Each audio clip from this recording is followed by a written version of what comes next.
Okay, we'll call the next case Citizens for Pennsylvania Future versus the Pittsburgh Water and Sewer Authority and the City of Pittsburgh. Mr. Wiest? Very well, Your Honor. Kurt Wiest, representing the appellant Penn Future. I would like to reserve 3 minutes for rebuttal. That request will be granted.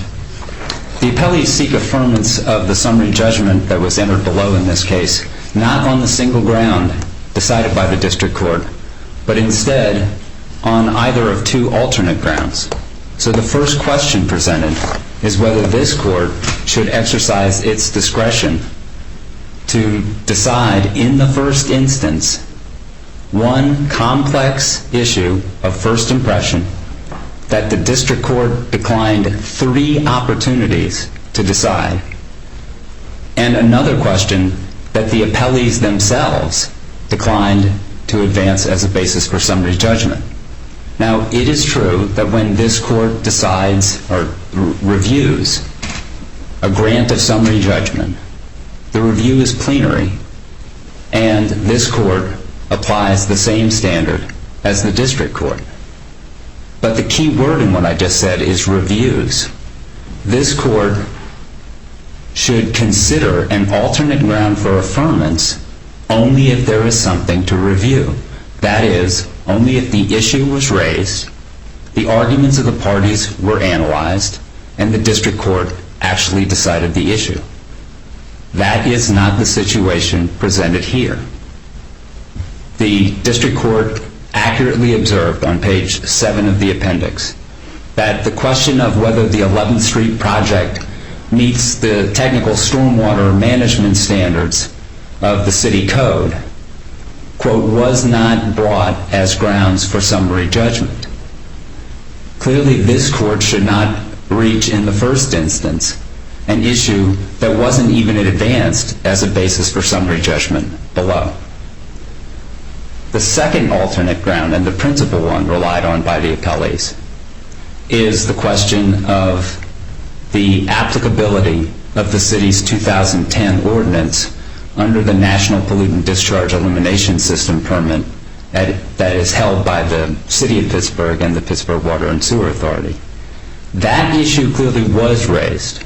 It was raised in the initial motion for summary judgment, in the renewed motion for summary judgment, and in Penn Future's motion for reconsideration. In fact, the district court ordered a second round of briefing on that very issue of the applicability of the 2010 ordinance. But then it didn't analyze the arguments presented by the parties. It didn't decide that issue, and on its own motion, without notice to the parties, decided the case on a ground not presented by any party. That prompted Penn Future to file a motion for reconsideration. And we said to the district court, you decided the wrong issue, you decided it incorrectly, and you should correct those 2 errors and decide the issue presented by the motion for summary judgment, the issue of the applicability of the 2010 ordinance. That motion was summarily denied the next day. The appellees are now asking you, this court, to decide in the first instance the issue that we asked the district court to decide. You acknowledge, though, that we have discretion to do that. You have discretion to do that, okay. and the exercise of discretion should be informed by the circumstances. Here, in our motion for reconsideration, we asked the district court to decide that issue. The appellees are now asking you to decide it. And the appellees are not advancing any defense of the rationale of the district court. In other words, if you put those 2 things together, Penn Future's motion for reconsideration was on the mark. And if we were to send it back, what can we do to make sure that the 4th time is the charm? Well, there's only one. If we were to send it back, the purpose would be so that when the case came back to us, we would actually have a full-blown record that is joined and litigated for the benefit of our review, right? That's what you're looking for. Exactly. I would say for the benefit of your review, so it is a benefit to this court, obviously. This court is a reviewing court. That's your function.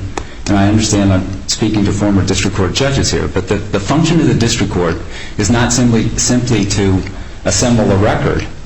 The function is to decide the case in the first instance, and your function is to review those decisions.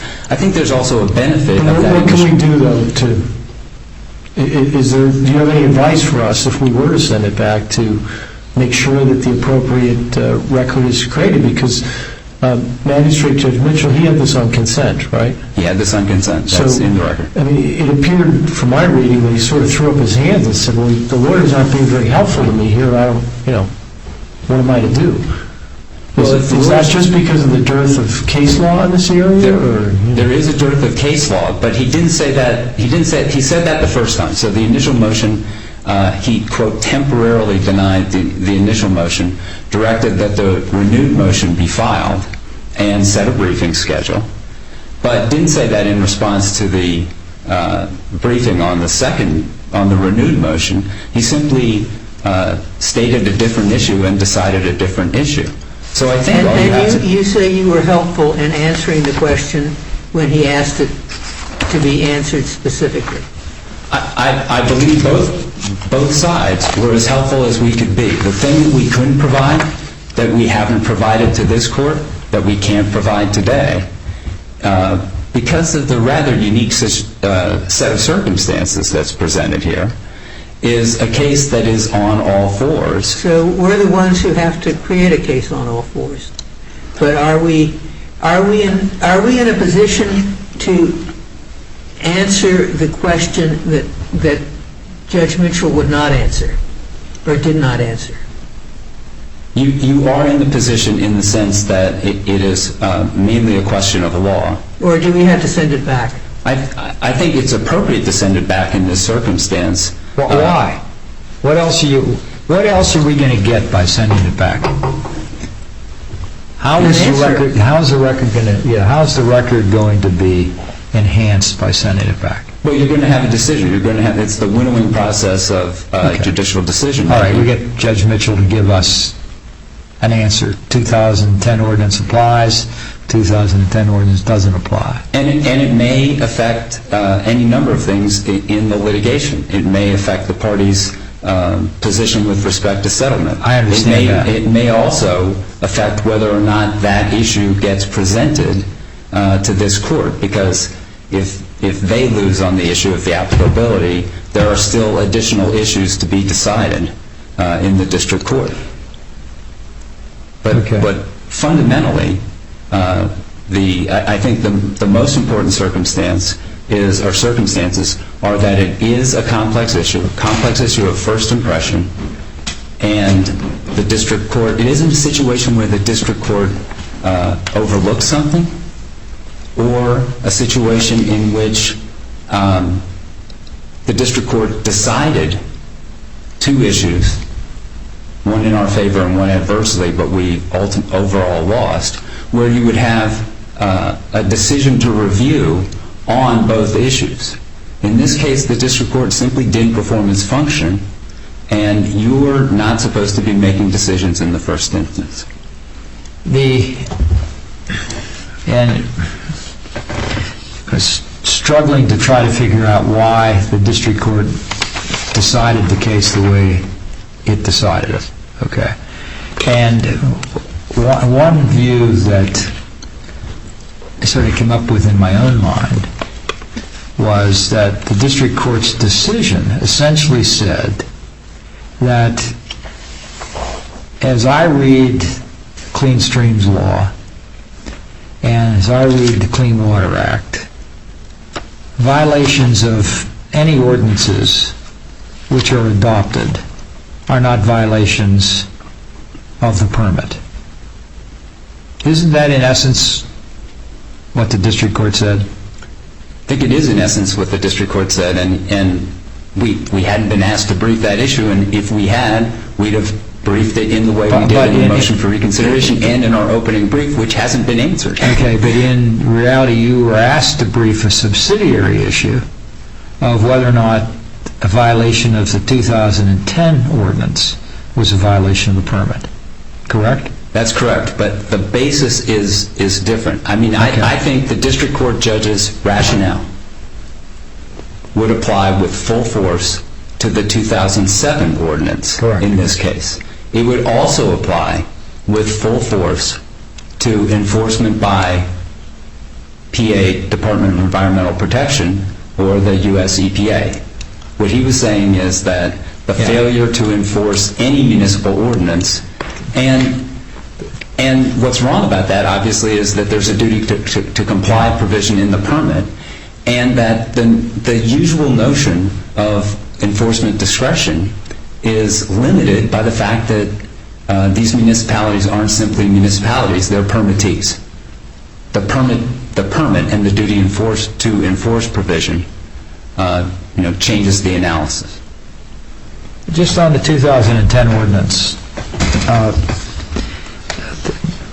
does the 2010 ordinance go beyond the Clean Water Act or the Clean Streams Law in what it adds to the city ordinances?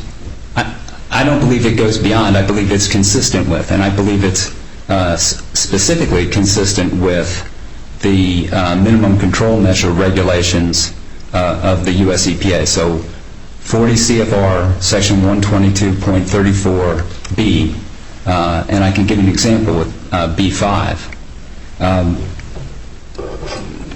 known as minimum control measure 5. It's 122.34B5, and it is on pages 20 and 21 of the addendum to the opening brief. Okay.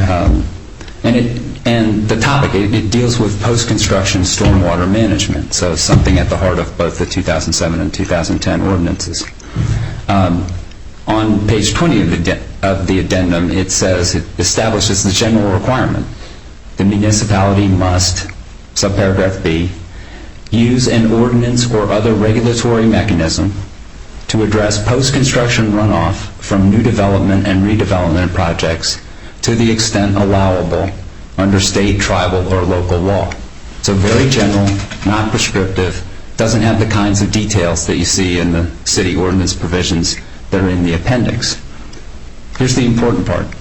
That subsection of the regulations on page 21 ends, stormwater technologies are constantly being improved, and EPA recommends that your requirements be responsive to these changes, developments, or improvements in control technologies.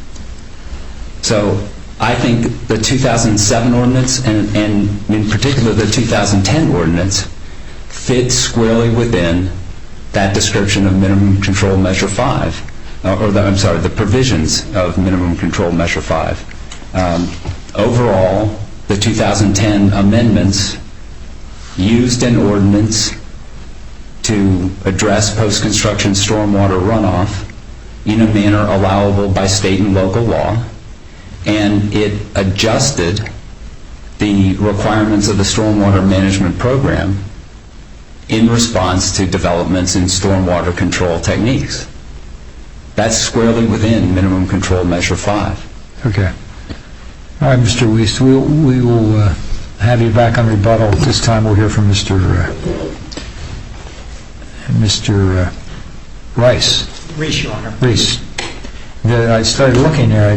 They didn't look similar, but when I started articulating them, it sounded like the same name, Wiest and Rice. Reese and Wiest. Mr. Reese. Thank you, Your Honor.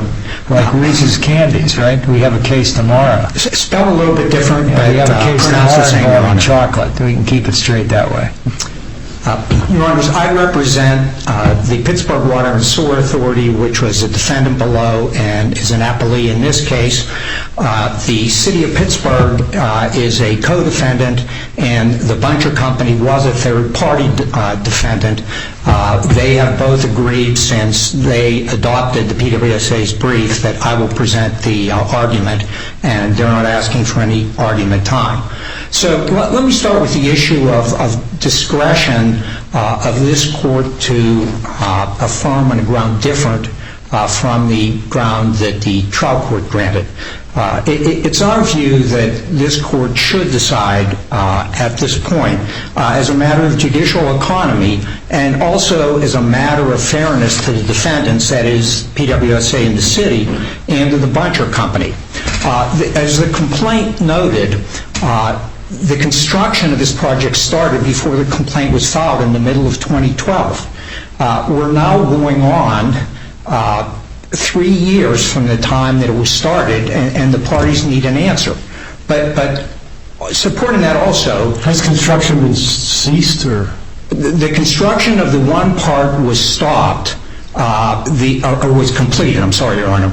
So the road that was a particular issue is done. There has not been construction on any other part of it, but I don't believe that this lawsuit is what's holding it back. There's some other issues. Your scope review is plenary. We're dealing with a question of law, interpretation of a permit and interpretation of regulations.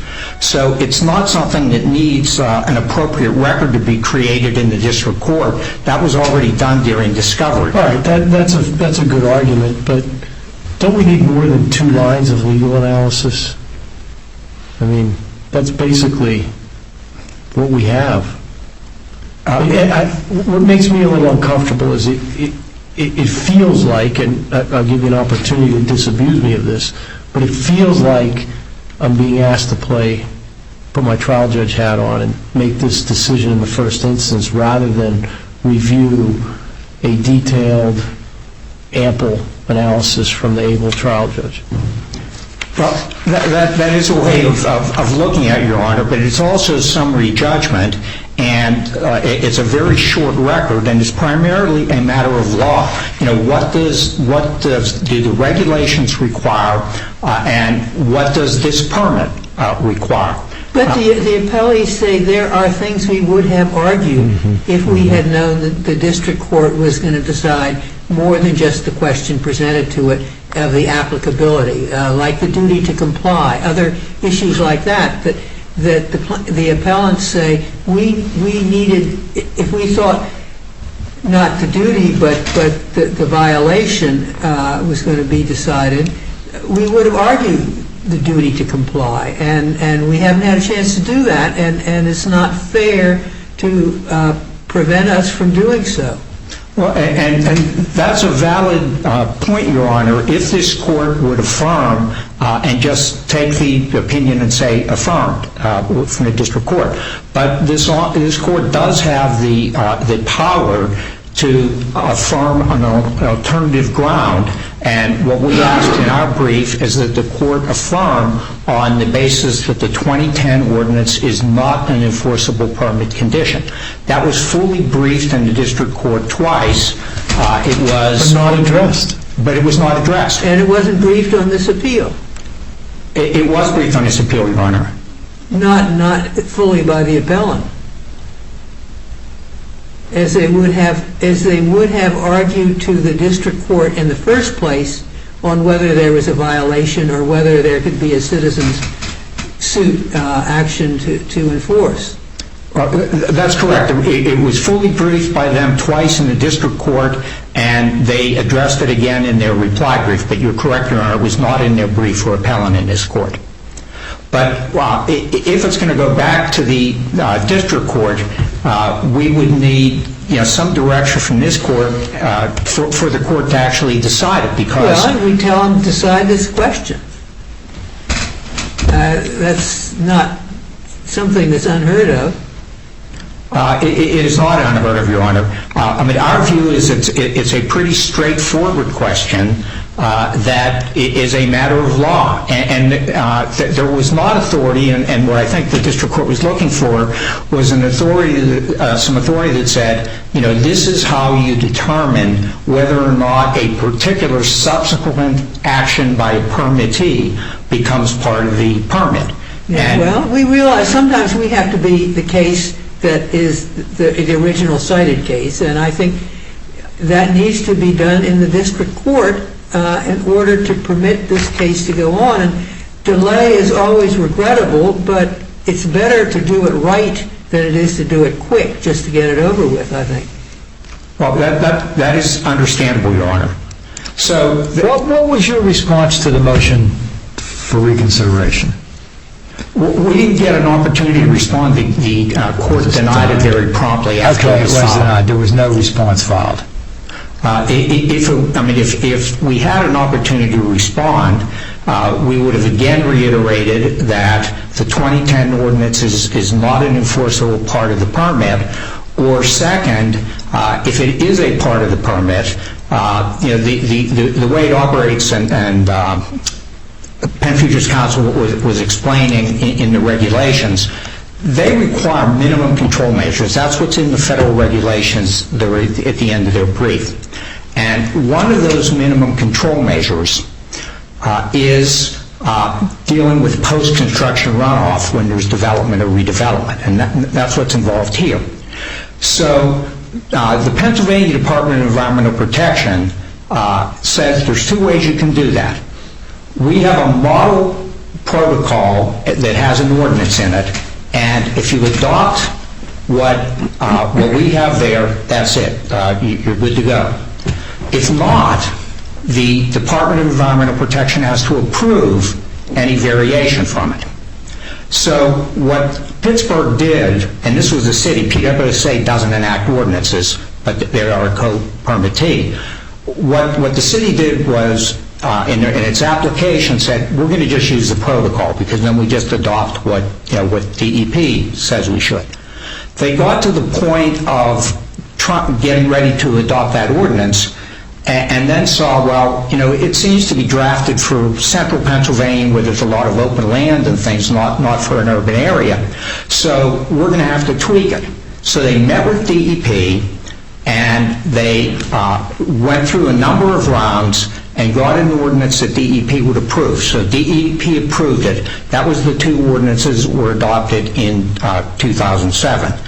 And Penn Future, in the pleadings and in their brief, acknowledged that that ordinance exceeded the Pennsylvania requirements. So you're already one step above the minimum control measures.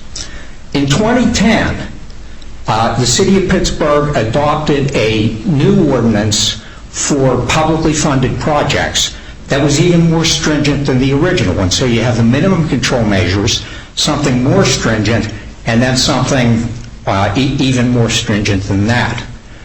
There's no evidence that DEP approved the 2010 ordinance. There's no evidence that DEP was even aware of the 2010 ordinance. So we think it's a straightforward position. The permit says at least 5 times that an ordinance that is... Now, they argue, I believe it's argued, that the 2010 ordinance incorporates the 2007 ordinance. If they're arguing that, that's absolutely incorrect. Well, we've heard a little bit of that today. We've got the duty to comply. You feel strongly that you're correct, but your opponent also feels that there is very relevant language in the permits in the overall program that need to be considered in determining whether if the 2010 ordinance is applicable or not, whether there's a violation. Well, that part of their analysis is contrary to the express language of the permit that says that DEP has to approve anything. That's your argument, and they have an argument to the contrary. They aren't saying you're right on that, are they? Well, Your Honor, I don't believe they are saying we're right, but that's what the language of the permit says. And the case authority that we cited, the one area where there is some clear authority and even some language in a U.S. Supreme Court case decision that we decided, the permit is interpreted like a contract. It's not a contract, but it's interpreted like a contract. And if there is unambiguous language in the permit, that unambiguous language governs. So any argument about what the regulations suggest or things like that is contrary to the express language that's in the permit at least 5 times that says if you're going to adopt something different from our model, you have to have approval from DEP. So it's looking just at the 4 corners of the permit and the express language in it, and the evidence in the record that DEP, that there's no evidence that DEP approved that 2010 ordinance. So that's the issue that in our view will resolve this whole case is, if the 2010 ordinance was not approved by DEP and the permit requires it to be approved by DEP, then that's the end of it. It doesn't require moving to regulations or anything outside of the face of the permit. Okay.